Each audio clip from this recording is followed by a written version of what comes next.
ഇതിനെങ്ങനെയുണ്ടാലല്ലേ മനസ്സിലാവൂ. കുഴപ്പമില്ല, നമുക്ക് ചായ മാറ്റാം. ടാങ്! എങ്ങനെയുണ്ട്? കൊള്ളാല്ലേ? അപ്പൊ ഇതിനായിട്ട് നമുക്ക് ഇതുപോലുള്ള പഫ് ഫ്ലവേഴ്സ് ആണ് വേണ്ടത്. ഇത് ചെയ്യാനായിട്ട് 2 യാൺ വേണം. 2 ഡിഫറെൻറ്റ് കളേഴ്സോ നിങ്ങൾക്ക് സെയിം കളറൊക്കെ യൂസ് ചെയ്യാം. ഇനി നമുക്ക് ആവശ്യമായിട്ടുള്ളത് ഒരു 4.5 mm ഹുക്ക് ആൻഡ് ആ സീസർ. ഈ സീസർ എന്താ അത്ര കാണാൻ മാത്രല്ലേ? ഇനി നമുക്ക് 6 പെറ്റൽസ് വരുന്ന ഫ്ലവർ ആണ് നമ്മൾ ചെയ്യുന്നത്. ഫസ്റ്റ് നമുക്ക് പെറ്റൽ ചെയ്യാം. അതിനായിട്ടൊരു മാജിക് റിങ് ചെയ്യാം. എന്നിട്ട് നമ്മൾ ഒരു ചെയിൻ ചെയ്യാം, ജസ്റ്റ് 1 ചെയിനിങ്. ഇനി നമുക്ക് yarn over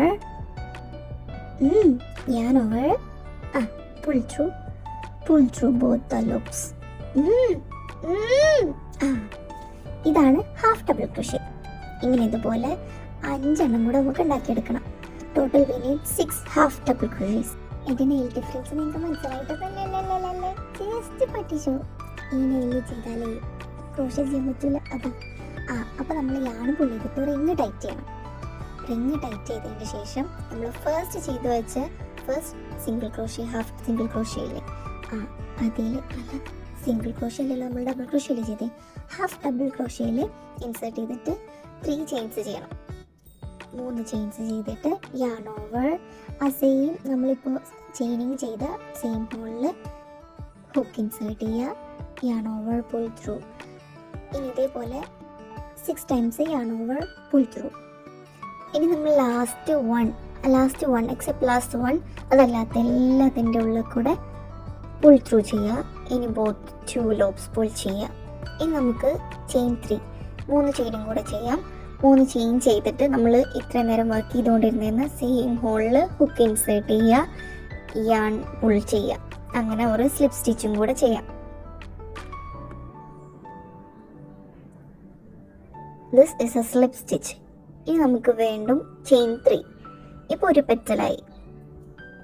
ഇനി ചെയിൻ 3 ചെയ്തിട്ട് സെയിം വർക്ക് ചെയ്തിട്ട് 5 more പെറ്റൽസ്. ഇനി നമുക്ക് ലാസ്റ്റ് പെറ്റൽ എത്തിയിട്ട് കാണാം.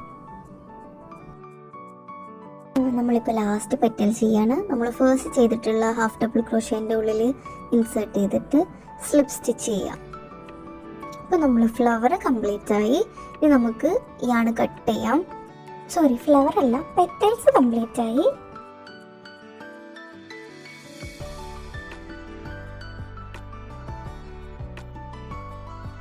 ഇനി നമുക്ക് അതിനകത്തുള്ള വൈറ്റ് പഫ് ചെയ്യാം. കളർ ചേഞ്ച് ചെയ്തിട്ട് നിങ്ങൾക്ക് വേണമെങ്കിൽ സെയിം കളറിൽ ചെയ്യാം. ഞാൻ കളർ ചേഞ്ച് ചെയ്യുന്നുണ്ട്. ചെയ്യുന്ന സെയിം മെത്തേഡിൽ പുൾ ചെയ്തെടുത്തിട്ട് ചെയിനിങ് ചെയ്യാം. ഇനി ചെയിൻ 1. എന്താ ഇത്ര സ്ലോ മോഷൻ? ചെയിൻ 1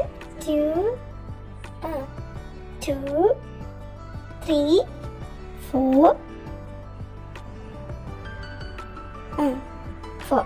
ഇനി അവിടുന്ന് മേലെ നിങ്ങളുടെ താഴേക്ക് തേർഡ് ചെയിനിൽ യാൺ ഓവർ ചെയ്തിട്ട് തേർഡ് ചെയിനിൽ ഇൻസേർട്ട് ചെയ്തിട്ട് പുൾ ത്രൂ ചെയ്യണം. ഇതെങ്ങനെ? ഇനി ഇങ്ങനെ ഒരു 6 പ്രാവശ്യം കൂടെ ചെയ്യണം. സെയിം മെത്തേഡ് 6 പ്രാവശ്യം കൂടെ സെയിം തേർഡ് ചെയിനിൽ 6 പ്രാവശ്യം കൂടെ ചെയ്യണം.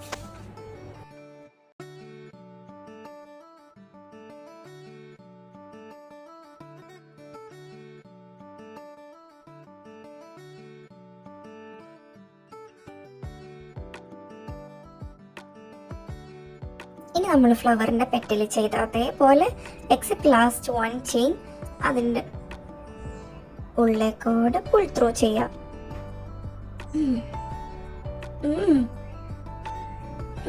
രക്ഷപ്പെട്ടു. പുൾ ത്രൂ ചെയ്തിട്ട് ഇനി both the loops pull through ചെയ്യാം. ഇനി ചെയിൻ 1. ഇനി നമുക്കിത് അറ്റാച്ച് ചെയ്തിട്ട് സ്ലിപ്പ് സ്റ്റിച്ച് ചെയ്തെടുക്കാം.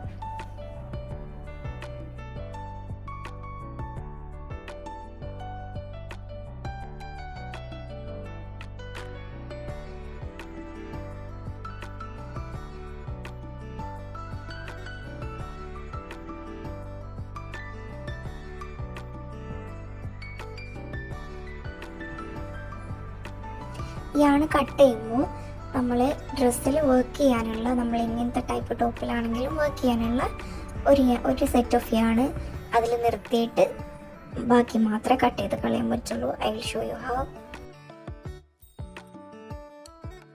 ഇനി നമുക്കിതൊക്കെ മാക്സിമം പിടിച്ച് കെട്ടി പൂട്ടി വയ്ക്കാം, ഇല്ലെങ്കിൽ അഴിഞ്ഞു പോരും. ഇതിൽ ഏതെങ്കിലും ഒരു യാണ് മാത്രം കട്ട് ചെയ്യാം, പിങ്ക് വൈറ്റ് ഏതെങ്കിലും ഒരെണ്ണം, ബാക്കി അവിടെ നിർത്തിയിട്ട് അത് നമുക്ക് ഡ്രസ്സിൽ അറ്റാച്ച് ചെയ്യാൻ വേണ്ടിയിട്ട് യൂസ് ചെയ്യാൻ പറ്റും.